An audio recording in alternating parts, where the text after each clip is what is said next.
Bonjour tout le monde et bienvenue sur la dernière saison de Low King, j'espère qu'elle va vous plaire, bon visionnage.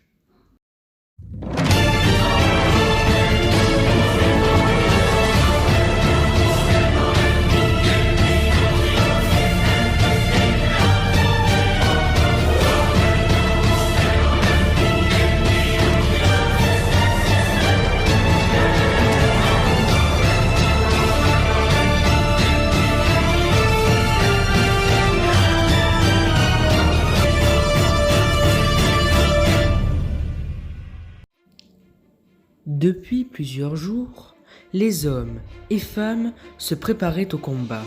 Dans la boue, sous la pluie, dans le froid et la faim, les hommes plaçaient les derniers pics, aiguisaient leurs dernières lances, les femmes de leur côté étaient autorisées à participer au combat, mais elles pouvaient aussi prendre le chemin de l'Arès pour être mises à l'abri. Le temps froid, gelé et pluvieux rendait les hommes et les femmes à cran. Cela faisait maintenant 2 jours qu'il n'y avait plus rien à manger. Les réserves et champs, détruits par les guerres des pirates, Robert, Antoine et le roi mirent en place leur plan de guerre. Sur les remparts, les archers. Au bas des remparts, les soldats d'infanterie. Puis, en première ligne, les fantassins. N'oublions pas les pirates. Pour les punir du désastre causé, ils étaient placés devant, au bord de la plage. Entre les pirates et la capitale, des soldats relayeurs étaient disposés pour que dès que le combat commence sur la plage, la capitale soit prévenue et prête au combat. Robert avait réussi à allier tous les royaumes pour n'en faire qu'un pendant cette guerre. L'Arès, 100 000 hommes sur le front. Ouesto, 20 000. Esto, 15 000. Le Val et le Rocher, 75 000. Et la capitale, elle, n'en comptait que seulement 5 000 sur le front.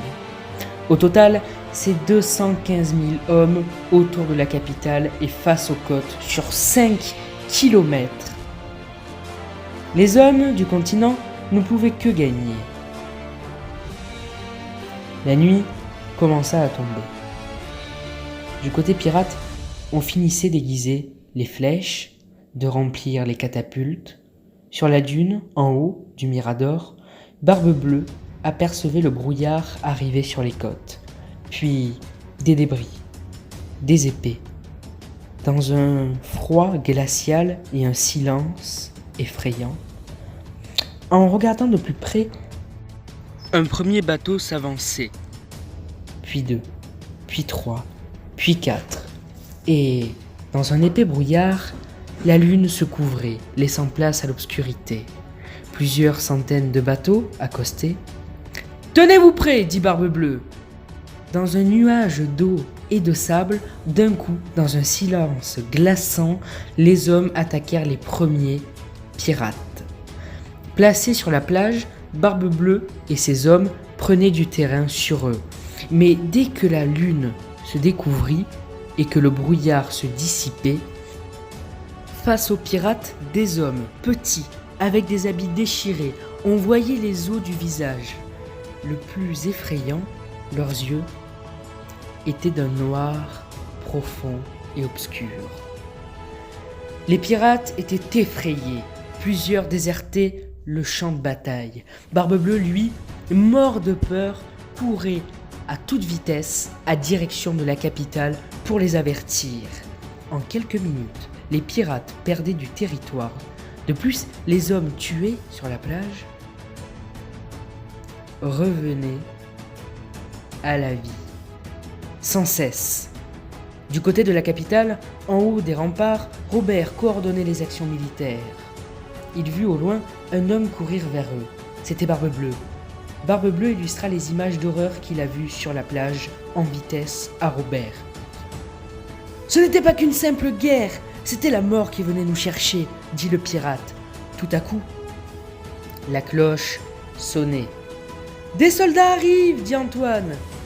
Robert monta en haut du rempart et en regardant de plus près, il aperçut que ce n'étaient pas des soldats, mais les soldats du diable, des ténébreux. Une armée entière, aux habits troués, courait vers les soldats de Robert. Robert vit des pirates qui, en courant, dressaient les armes contre les fantassins. « Tu nous as menti, dit Robert à Barbe-Bleue. Pourquoi tes hommes prennent les armes contre les nôtres ?»